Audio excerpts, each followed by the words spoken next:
Y continuamos con nuestros invitados internacionales. Desde México, el doctor Miguel Rábago Dorberker.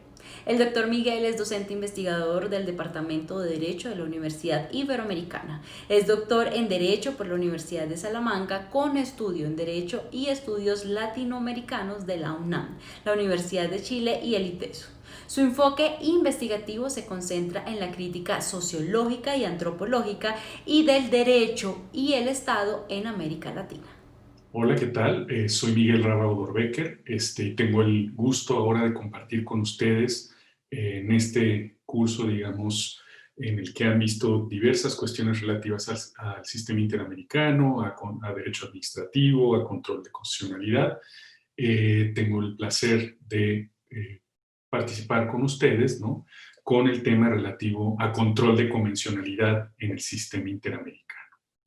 Creo que han tenido varias referencias, digamos, al sistema interamericano y estoy ante un público, pues, bastante experto, digamos, en la cuestión. Además, dado el hecho de que estamos en Colombia y en Colombia, digamos, es uno de los países del sistema interamericano que los tribunales y las autoridades administrativas locales y también el gremio de los abogados y las abogadas en Colombia está más familiarizado y aplica de manera más constante los instrumentos del sistema interamericano, pues voy a obviar algunas de las explicaciones más generales, ¿no?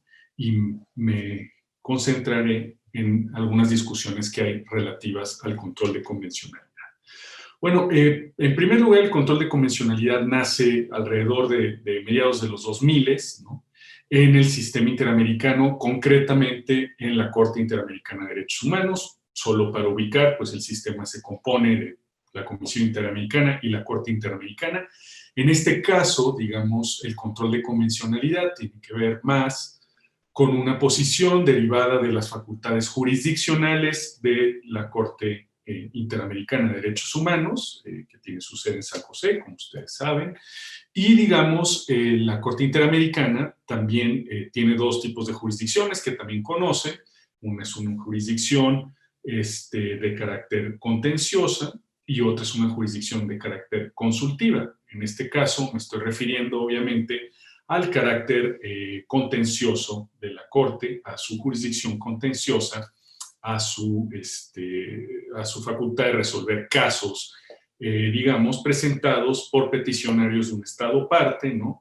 En contra de alguna violación de su propio Estado, ¿no? Derivada de alguno de los instrumentos interamericanos, concretamente, específicamente el Pacto de San José, principalmente, ¿no?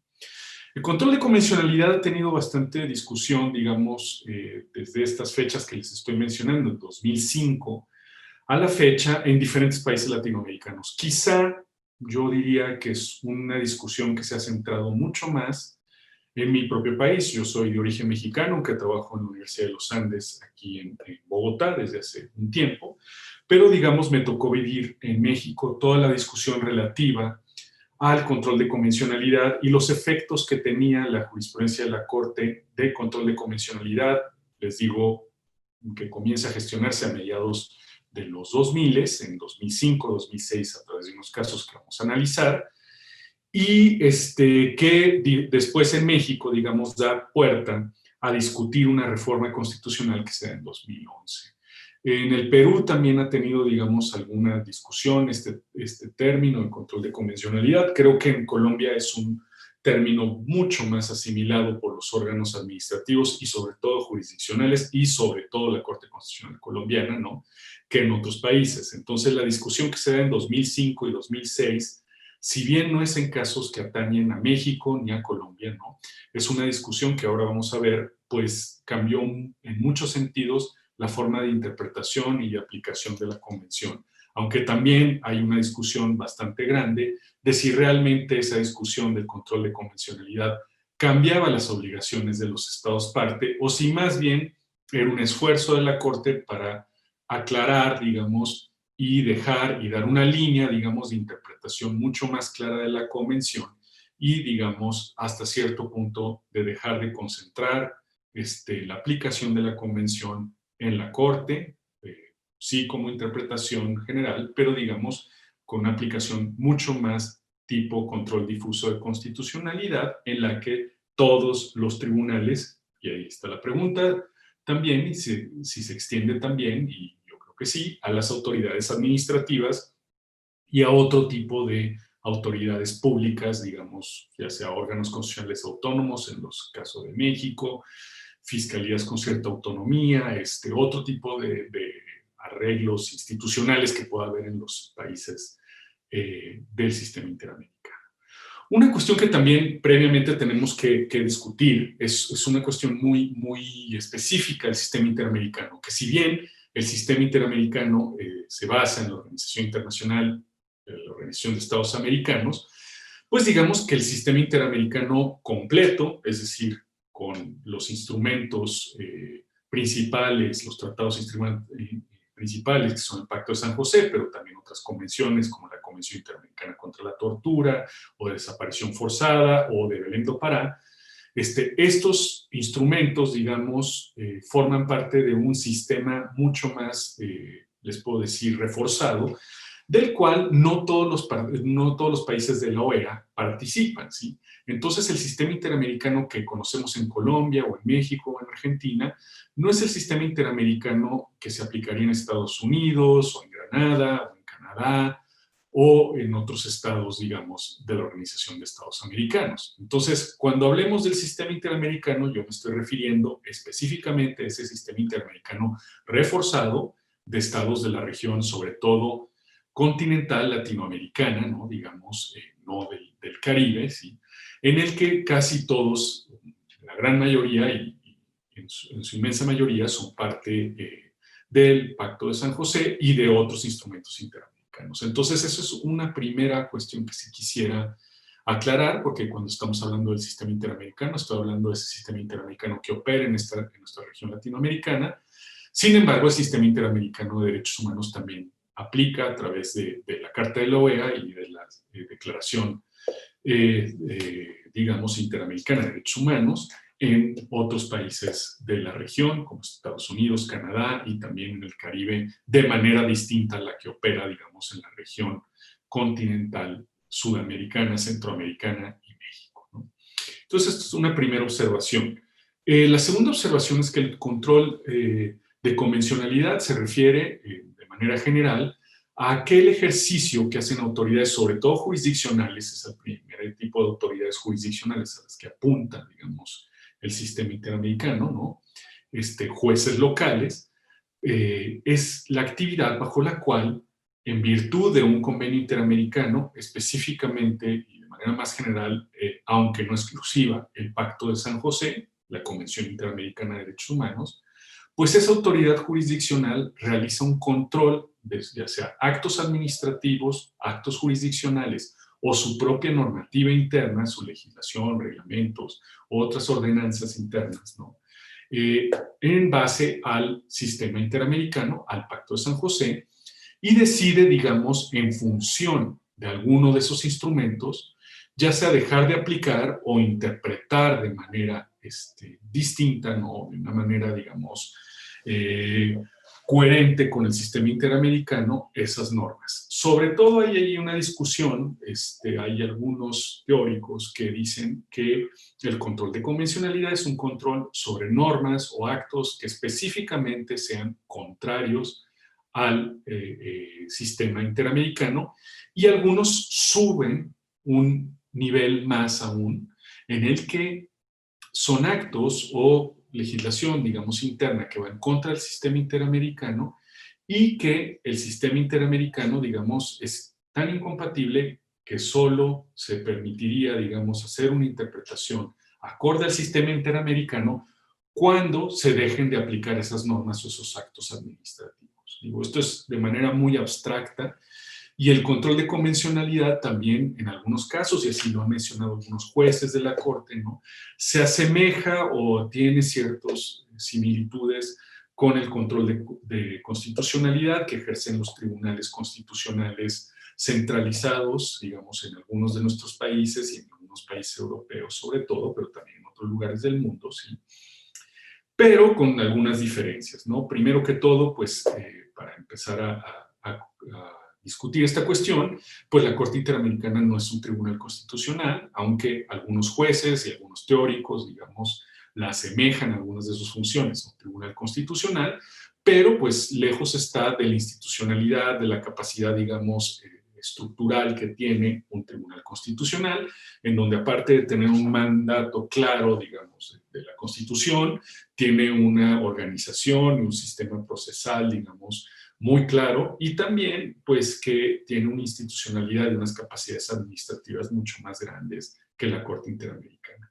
Esto también lo estoy adelantando para que entendamos un poco la necesidad de la Corte Interamericana de implementar o de empezar a desarrollar el concepto de control de convencionalidad, puesto que hasta, digamos, básicamente finales de los años 90, la Corte Interamericana operaba con un número de casos, digamos, no tan abultados como los que empezaron a presentarse en los 2000 y los que se presentan actualmente, ¿no? Su propio éxito, digamos, su propia confianza que han depositado no solo los estados en un tratado internacional, sino también los peticionarios, es decir, las víctimas de violaciones de derechos humanos en el sistema interamericano, nuestros estados, en presentar peticiones a la Comisión Interamericana, pues desgraciadamente han hecho de que el sistema, digamos, tanto de comisión como de corte, esté saturado e implique, digamos, unas capacidades administrativas y unas capacidades, digamos, hasta cierto punto también derivadas económicamente y de las aportaciones de los estados, ¿no? Que desgraciadamente, pues, podrían ser mucho mejores las condiciones. Entonces, en eso sí se diferencia, digamos, de los tribunales internos. Si ustedes ven el presupuesto de la Corte Interamericana, el número de nómina, digamos, de la Corte Interamericana, inclusive los periodos de sesiones de la Corte Interamericana, que no son permanentes como los de los tribunales constitucionales o las cortes constitucionales locales, pues estamos hablando de una institucionalidad muy distinta. Y eso es un factor también a considerar. Ahora, ese es el factor institucional, digamos, pero también tiene un factor de diferenciación con los tribunales constitucionales, en que su jurisdicción es más limitada, se limita, digamos, a unos instrumentos determinados. Si bien la Corte Interamericana y el sistema interamericano han hecho un avance, digamos, y han tenido una jurisprudencia, digamos, creciente y una interpretación, digamos, incremental que ha hecho que su jurisdicción empiece a ser mucho más robusta, también modificaciones en su reglamento, digamos, y otro tipo de cuestiones han hecho que la Corte, digamos, sea más robusta, ¿no?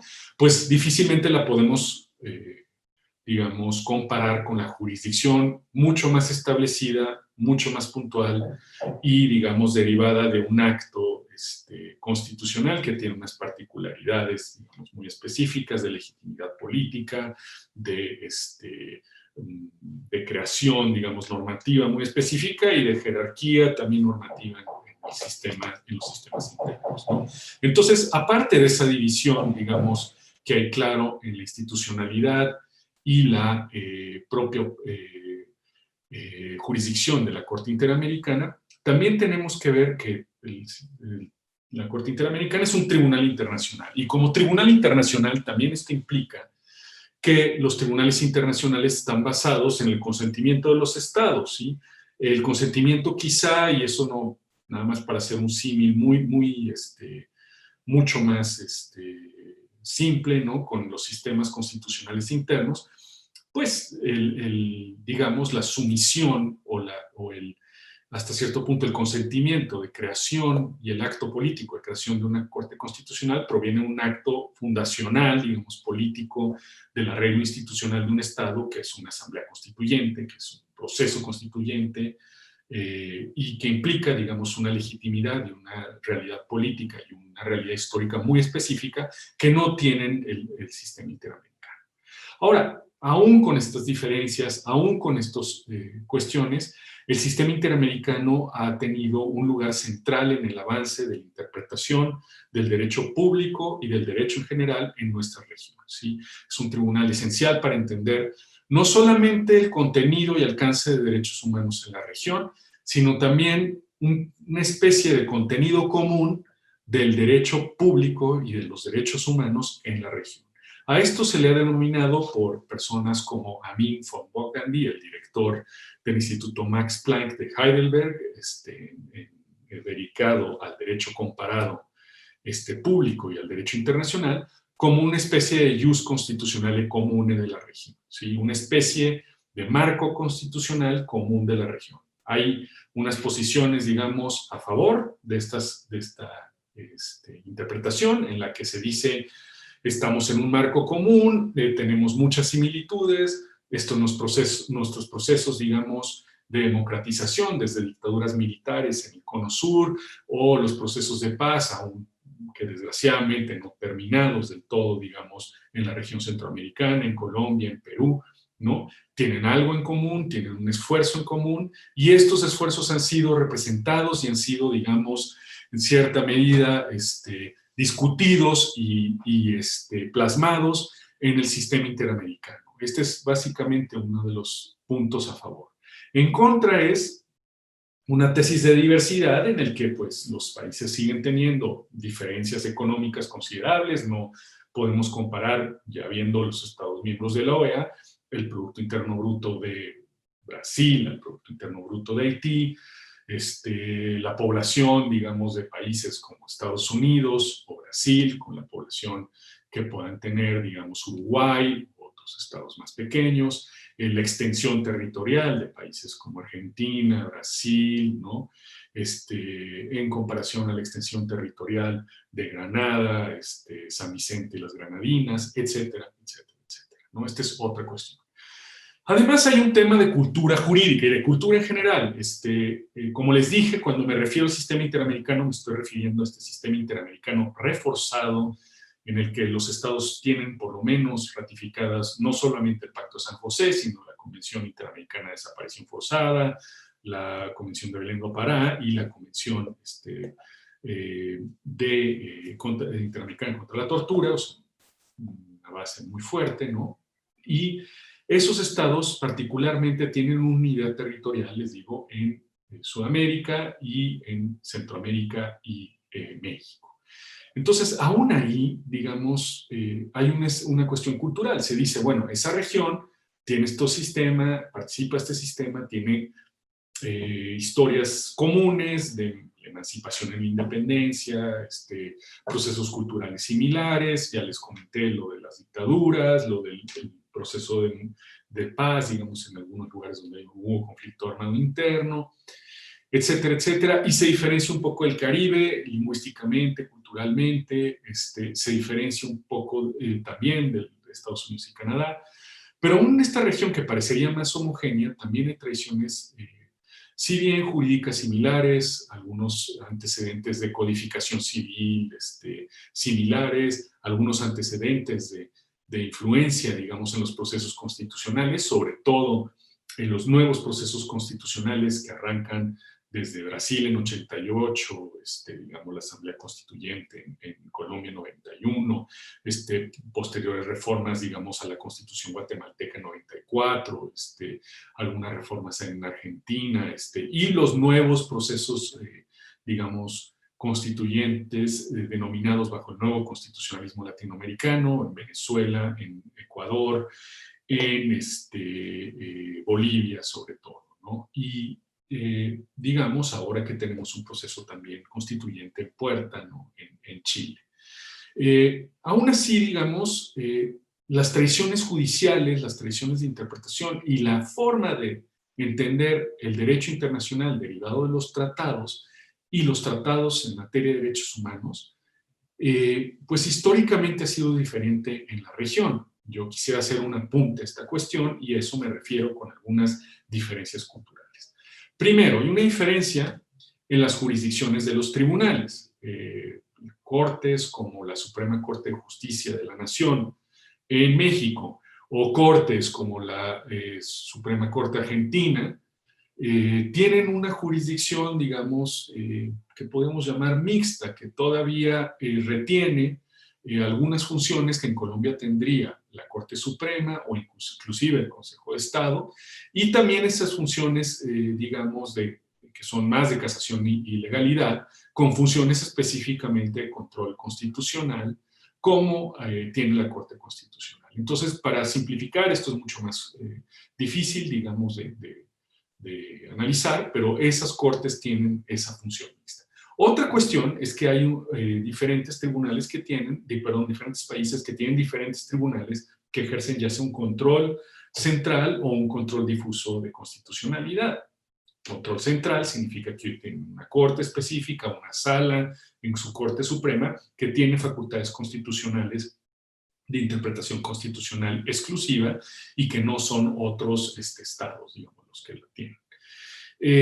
Control difuso significa que todos los órganos, digamos, de constitucionalidad, todos los órganos jurisdiccionales tienen capacidad, digamos, o algunos o varios órganos tienen la capacidad para hacer, digamos, ese control de constitucionalidad.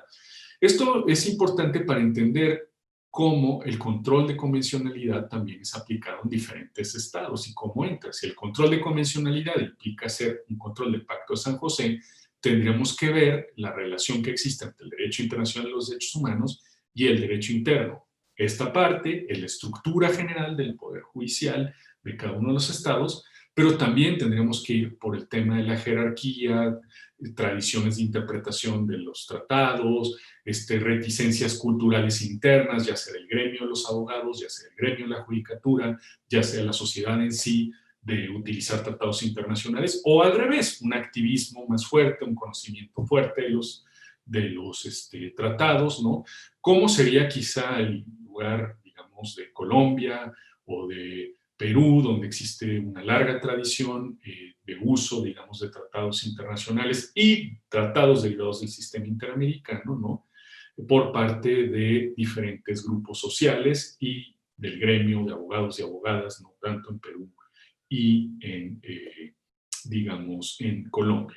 Pero quizá no es así en otros estados, en los cuales no hay una difusión tan grande de los instrumentos o no se les ve como derivado de la jerarquía de tratados en ese estado, no hay un uso tan fuerte de los tratados del sistema interamericano. Lo podemos ver no solo por el número de casos que hay ante el sistema, en comisión o corte, pero lo podemos ver también con los programas de estudio que existen en esas universidades, en las principales universidades, lo podemos ver con el número de organizaciones de la sociedad civil que utilizan el sistema interamericano en sus litigios, lo podemos ver también en general en una cultura jurídica, las publicaciones de profesores, las menciones de los tribunales al sistema interamericano, etcétera, etcétera. Entonces, quizá ahí también hay que hacer una diferencia entre dos estados específicamente, que son Brasil, yo diría Uruguay, bueno, 3, y México, en el que ha habido, digamos, en cierta medida una reticencia mayor a la aplicación del sistema interamericano por cuestiones de jerarquía de los tratados en el sistema interno. Creo que México ha cambiado mucho recientemente, Brasil y Uruguay siguen un poco más reticentes, ¿no? Y esto también nos dice, pues, en qué terreno cae la teoría del control de convencionalidad, ¿no? En estados que también tienen ciertas particularidades, ¿no?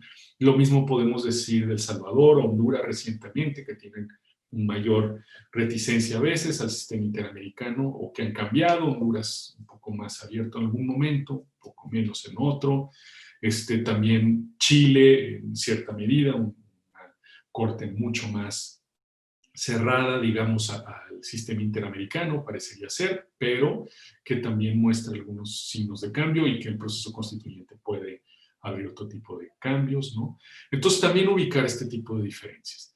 Otra cuestión, además de la cultura jurídica, la estructura, digamos, institucional, el tema relativo de la jerarquía de tratados, tiene que ver también con las propias compromisos de los estados. Yo les decía, los estados, generalmente a los que nos estamos refiriendo en este sistema interamericano reforzado, pues son estados comprometidos no solo con la ratificación del Pacto de San José y de otros instrumentos, sino también que aceptan la competencia contenciosa de la Corte Interamericana.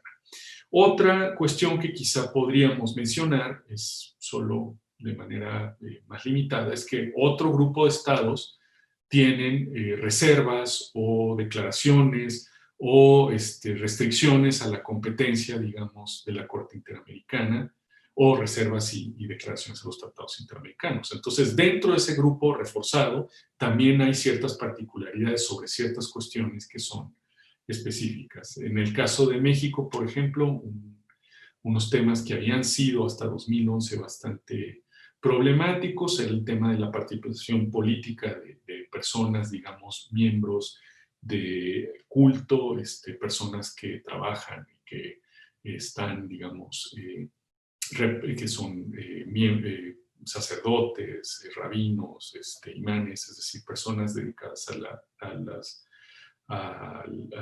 profesionalmente, digamos, a la religión, ¿no? También había el tema de la expulsión de extranjeros, etcétera, etcétera. Hay este tipo de cuestiones que siguen siendo reservas, o ya en México se han, digamos, eliminado estas reservas, pero es solo para entender más o menos la dinámica de estas cuestiones, ¿sí? Otra cuestión es que estamos centrados en el sistema interamericano, pero también habría que preguntarse si derivado de la opinión consultiva número 2 de la Corte Interamericana de Derechos Humanos, que establece que en el sistema interamericano pues se pueden aplicar otros tratados, digamos, sobre todo emanados del sistema de Naciones Unidas, cuando esos tratados ayuden a interpretar derechos establecidos en el Pacto de San José, pues podríamos especular que esta cuestión hace que, digamos, el control de convencionalidad establecido por la Corte, básicamente en tratados que el sistema interamericano ha desarrollado una interpretación, digamos, bastante sólida, pero que provienen del sistema de Naciones Unidas, pues sí, esos tratados están sujetos a lo que se refiere el control de convencionalidad, digamos, por parte del sistema interamericano. Aquí yo remitiría, digamos, a lo que la Corte Constitucional colombiana ha sido muy clara, el sistema interamericano también, digamos, por lo menos los convenios de derecho internacional humanitario derivados del sistema de Ginebra, parecería que en algún sentido, o algunas de sus disposiciones por lo menos, ¿no?, sí son parte de ese ejercicio de control de convencionalidad. Eso quedaría bastante claro. Yo creo que el convenio 169 de la Organización Internacional del Trabajo y la Corte Constitucional ha interpretado también otros tratados, digamos, de la OIT, también formarían parte de esa control de convencionalidad. Y yo diría que ahí más bien es una cuestión, digamos, derivada de las propias obligaciones del Estado y pues, digamos, el juez interno tendría que hacer una interpretación, digamos, ya sea a través de una interpretación pro persona o a través de una interpretación, digamos, esquemática y rigurosa en el sistema constitucional interno, aplicar, digamos, a través de bloque de constitucionalidad, otras formas de interpretación, aplicar todos los estándares del derecho internacional de los derechos humanos y ejercer el control de convencionalidad de conformidad a ese estándar. Pero quizá este es un punto de vista bastante, en cierta medida maximalista, y habría, digamos, algunos puntos de vista en el cual ciertos convenios, por no ser integrados al sistema interamericano o al sistema local en cuestión de manera más reforzada, digamos, podrían quedar, digamos, en un limbo específico en el que se pudiera o no utilizar un control de convencionalidad por parte de los jueces locales, ¿no? Esta es otra cuestión también. Yo por lo menos ubico algunos lugares en donde sí sería muy importante, como les había dicho, en el caso de Derecho Internacional Humanitario, en el caso, digamos, del Convenio 169 sobre pueblos indígenas, derechos de los pueblos indígenas, ¿no? Y en algunas convenciones de la OIT que han sido constantemente referenciadas por el sistema interamericano o por los sistemas internos, ¿sí? Entonces, voy a empezar ya a analizar, digamos, algunos de los casos brevemente. No quiero saturar de casos, pero solo comentar, digamos, cómo nace este control de convencionalidad y algunos de los alcances que le ha dado el sistema interamericano. Entonces voy a compartir la pantalla.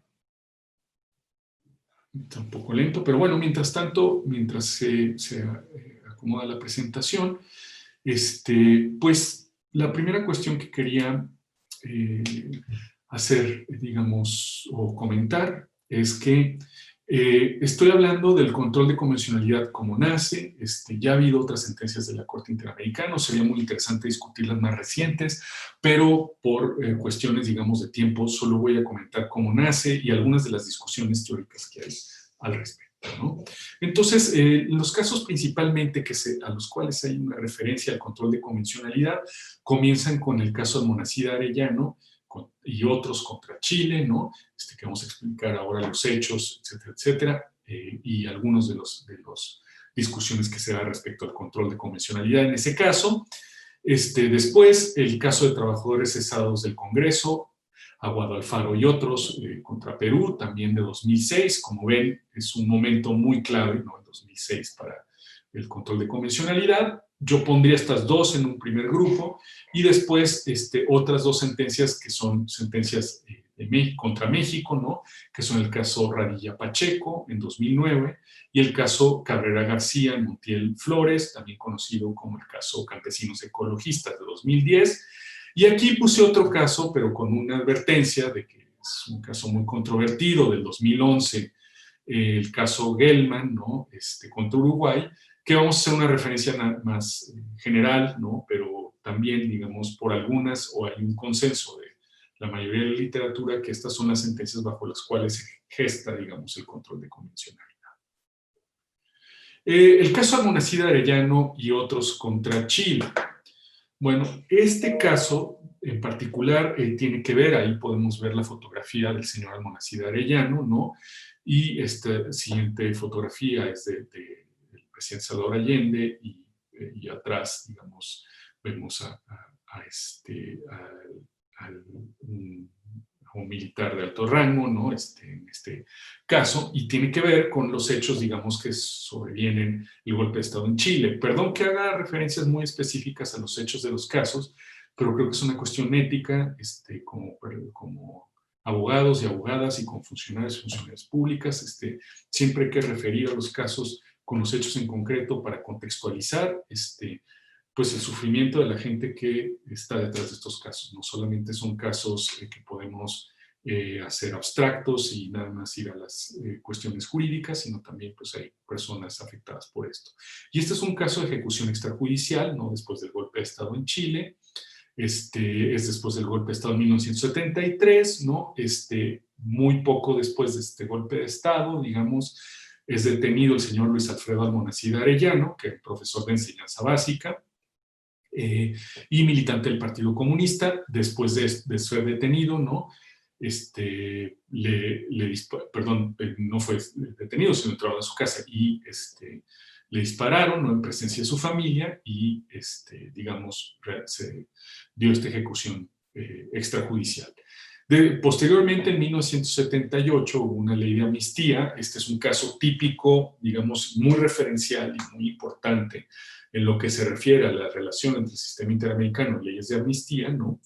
Y, digamos, debido a esa norma, pues, no hubo unas investigaciones adecuadas o por lo menos coherentes con las obligaciones de debido proceso derivadas del artículo 8 y 25 de la Convención Interamericana. Esto es bastante importante porque estamos ante un caso en que la ley interna, ¿sí? Concretamente el decreto ley número 2191 de 78, establecía un obstáculo específico para, digamos, y que el Estado cumpliera con sus obligaciones bajo el sistema interamericano, que es el establecer, digamos, los hechos y establecer las responsabilidades derivadas de la ejecución extrajudicial de Alfredo Almonacid Arellano. Entonces, aquí la cuestión es si la ley de amnistía, que es incompatible con el sistema interamericano, como llega a la conclusión la Corte Interamericana, implica que implica, digamos, que no se puede investigar este caso y por ende, digamos, el Estado chileno cae en responsabilidad internacional. Ahora, aquí ya se imaginan los problemas derivados de esta cuestión. Un funcionario judicial que tiene por objeto o tiene como mandato, digamos, cumplir no solo con la Constitución, sino con la legalidad, digamos, en su país, pues se ve impedido investigar porque hay una ley específica de amnistía establecida. Ahora, Esto implicaría que las autoridades, ya sea ministeriales, de fiscalía, administrativas, en materia de reparación, judiciales en materia de investigación penal de estos hechos, o civiles en caso de responsabilidad civil, tendrían que hacer un control de convencionalidad, ¿no?, para efectos de dejar de aplicar el decreto ley número 2191 e investigar los hechos del caso Almonacid Arellano para cumplir con el sistema interamericano. Como ven, estos son unos de los casos más complejos para los estados parte y para las autoridades tanto administrativas como judiciales de un estado parte, puesto que por un lado tienen la posible responsabilidad administrativa por dejar de aplicar esa normativa que está vigente, que es clara, ¿no? Y por otro lado tienen la obligación de no detonar la responsabilidad internacional del Estado y cumplir con el sistema interamericano. En ese sentido, el control de convencionalidad se ve como una de las posibilidades, digamos, para efectos de balancear este tipo de cuestiones y también para dar una aplicación interna más eficiente a las convenciones derivadas del Corpus Juris Interamericano, ¿sí? Si vemos el párrafo 124 de la sentencia de Almonacid Arellano, ¿no?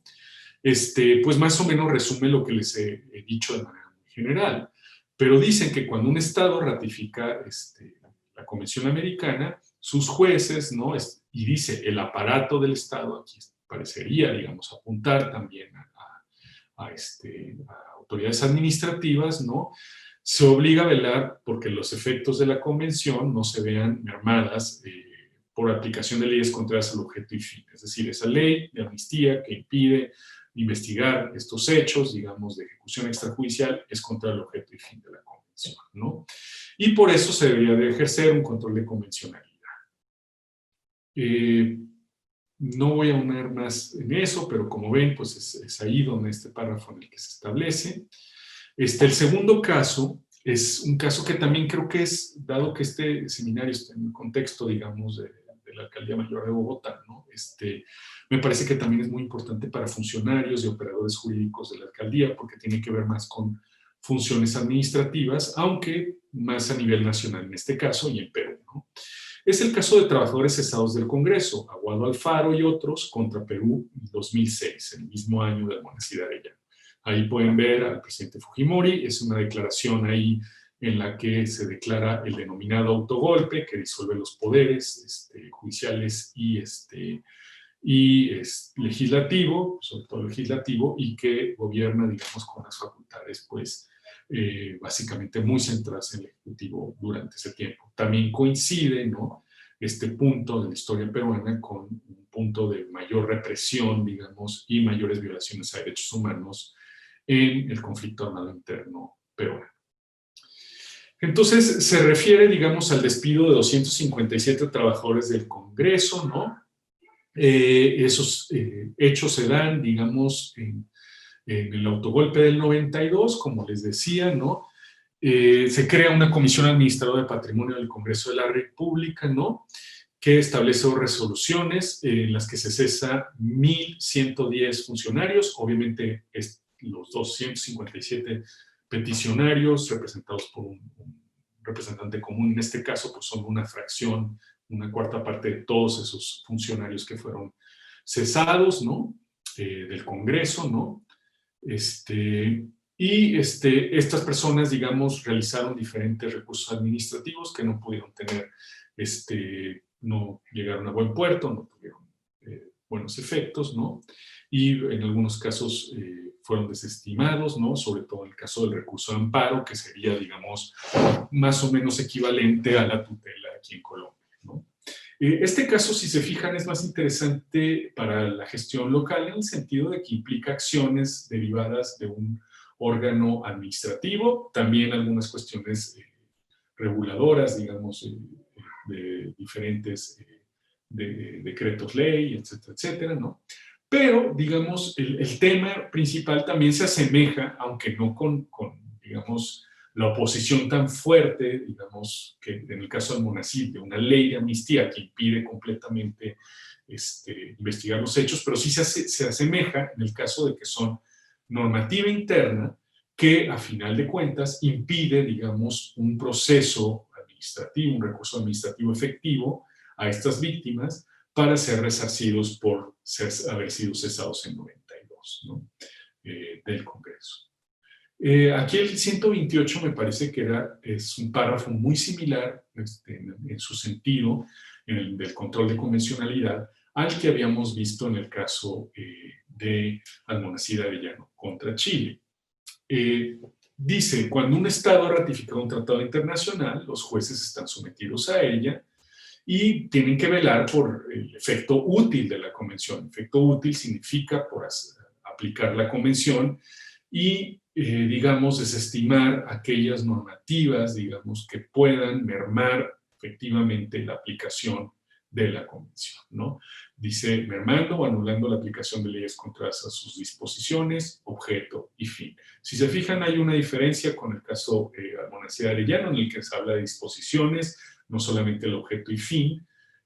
Claro que una ley de amnistía, digamos, en casos que inclusive, como la propia Corte dijo en el caso de Almonacid Arellano, pueden constituir delitos internacionales, crímenes de lesa humanidad concretamente, pues realmente es un estándar o digamos, una violación a la convención muy clara a su objeto y fin.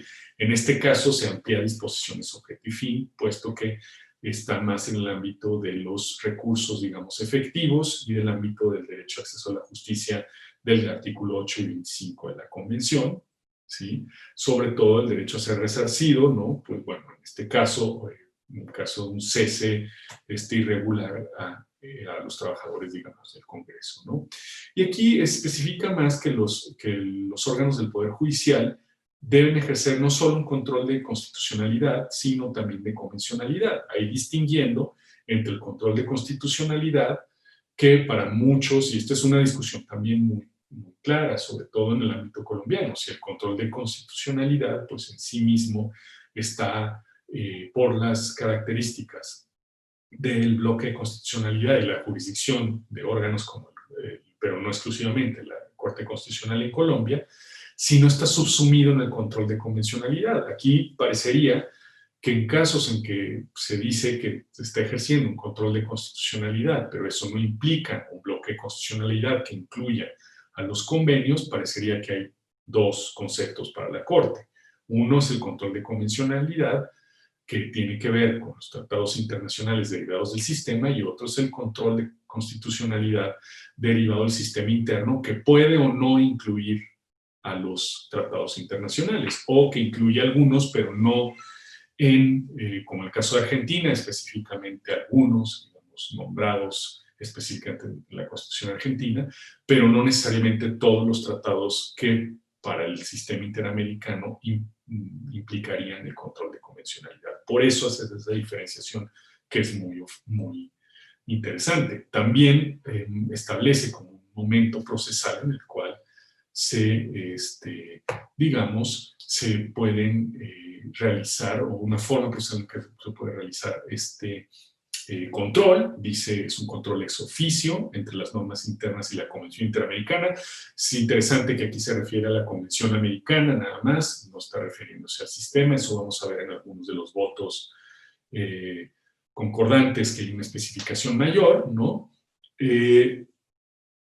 Y dice, esta función no debe quedar limitada a lo que establecen las manifestaciones o actos de los accionantes, en el caso concreto, y no implica que ese control debe ejercerse siempre sin considerar otros presupuestos formales y materiales de admisibilidad y procedencia de sus acciones. Aquí queda un poco ambiguo, puesto que parecería decir que esa función se hace ex oficio y que tiene muchas facultades el juez, podríamos argumentar la autoridad administrativa, para realizar ese control de convencionalidad, pero después dice que pues, también se tienen que considerar los presupuestos formales y materiales de admisión y procedencia en dichas acciones. Entonces, ahí el juez o la autoridad administrativa, digamos, para efectos claros en este caso el juez, parecería caminar por una cuerda muy delgada, una cuerda floja muy delgada, en el que tiene por un lado los requisitos, las responsabilidades, el andamiaje, digamos, del sistema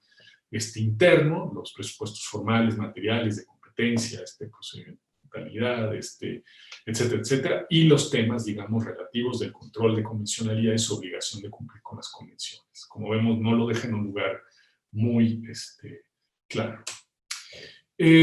Solo quiero hablar del voto razonado del juez García Ramírez, porque es un juez mexicano que después este criterio, digamos, hasta cierto punto minoritario, parecería que en los casos, digamos, posteriores y en los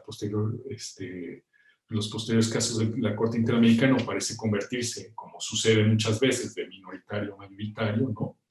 Y habla del control de convencionalidad, ¿no? Como la aplicabilidad y aplicación de la Convención Interamericana, ¿no? Y dice, esto se debe de extender, aquí sí extiende al Protocolo de San Salvador, al Protocolo de la Convención relativo a la abolición de pena de muerte, la Convención para prevenir y sancionar la tortura, la Convención de Belén do Pará, la Convención de desaparición forzada, etcétera. Es decir, al Corpus Juris Interamericano. Ahora, aquí no se pronuncia sobre qué pasa con las convenciones de Naciones Unidas. Y una cuestión que también hay que apuntar, y nada más para no dejarla pasar, es que pues también depende de que cada estado tenga ratificados y sin reservas en el caso en particular estos instrumentos, ¿no? Entonces, parecería aplicarlo, digamos, al Corpus Juris Interamericano, no en su caso, ¿no? También, digamos, en el párrafo 8, ¿no?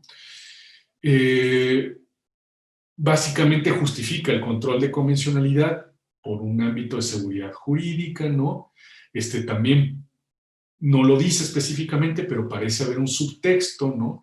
En el que también, pues, el sistema interamericano empieza en 2006 a tener ya un número de casos muy importantes, ¿no? Entonces, parecería que se está refiriendo a que también se debe de crear un sistema a través del control de convencionalidad que abarque no solamente a los jueces de la Corte, ¿no? Sino también a todos los jueces de los Estados miembros para efectos de hacer más eficiente y más clara, digamos, la aplicación de la Convención Interamericana. Esto podríamos verlo en el campo, digamos, de los que defienden un jus constitucional de común en América Latina, como von Boglandi, como muchos otros profesores, digamos, en la región. Aquí también, digamos, establece el carácter difuso del control de convencionalidad, ¿no? Pero a la vez también como vuelve a decir que hay un tema de interpretación, digamos, por el órgano autorizado o el órgano, digamos, específico, que son comisión y sobre todo Corte Interamericana en casos contenciosos, ¿no?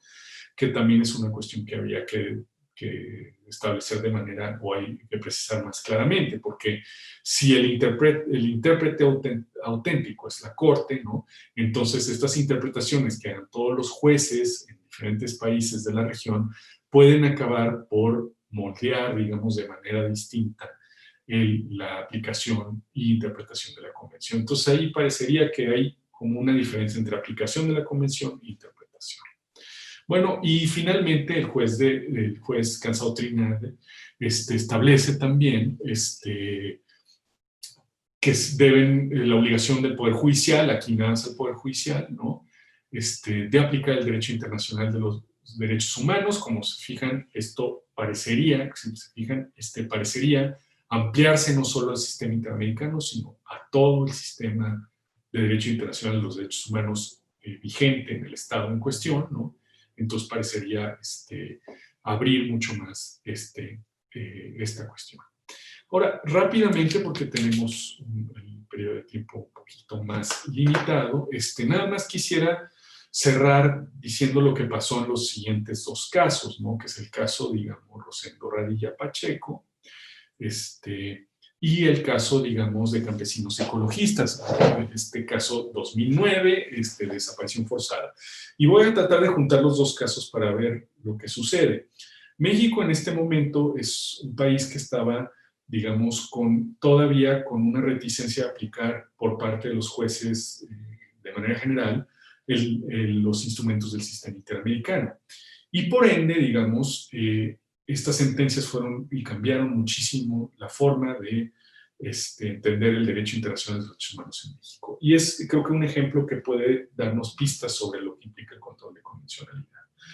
En el caso de Rosendo Radilla Pacheco, es una persona que desapareció en 74 durante la denominada Guerra Sucia en Guerrero, ¿no?